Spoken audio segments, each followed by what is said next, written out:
కార్యకర్తలందరూ కూడా మరి ముందండి నడిపించి ఈ పార్టీ పునాదులు బలీయంగా ఉన్నాయి.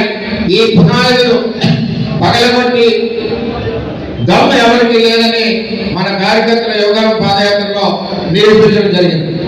మరి అదేవిధంగా ఈ పార్టీకి రాబోయే రోజుల్లో 2047 ఏదైతే రాష్ట్ర అభివృద్ధికి ప్రణాళిక సిద్ధ పార్టీ కూడా 2047 ప్రణాళిక చంద్రబాబు నాయుడు గారు నిర్ణయించి రాబోయే రోజుల్లో పార్టీ రథసారథి నారా లోకేష్ గారిని ఈ పార్టీని ఏదైతే మన గెలుపుకు కారణమైన పాదయాత్ర చేసి ఉన్నారో ఆయనకి రథసారథిగా ఈ తెలుగుదేశం పార్టీని ముందుకు నడిపించాలని చెప్పి కోరుతా ఉన్నాం.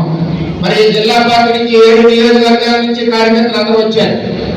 మరి మనకి పార్టీకి ప్రణాళిక ఉండాలా కావాలా, దీని ద్వారా మనం అధ్యక్షుడికి తెలియజేద్దాం.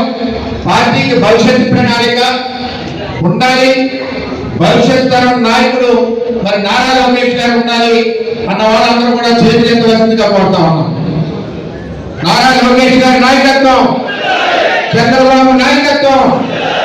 అందువలన ఏదైతే లోకేష్ గారి ప్రోగ్రామ్ డిజైన్ చేశారో కార్యకర్త అధినేత అన్నది ఇది మనందరికీ కూడా ఉపయోగపడేది. మన కార్యకర్తలందరికీ కూడా ఈ సమస్యలు మనం తీసుకోవడమే కాకుండా ఈ సమస్యల మీద జిల్లా అధికారులు కానీ సంబంధిత అధికారులు కానీ స్పందించవలసిన బాధ్యత ఉంది.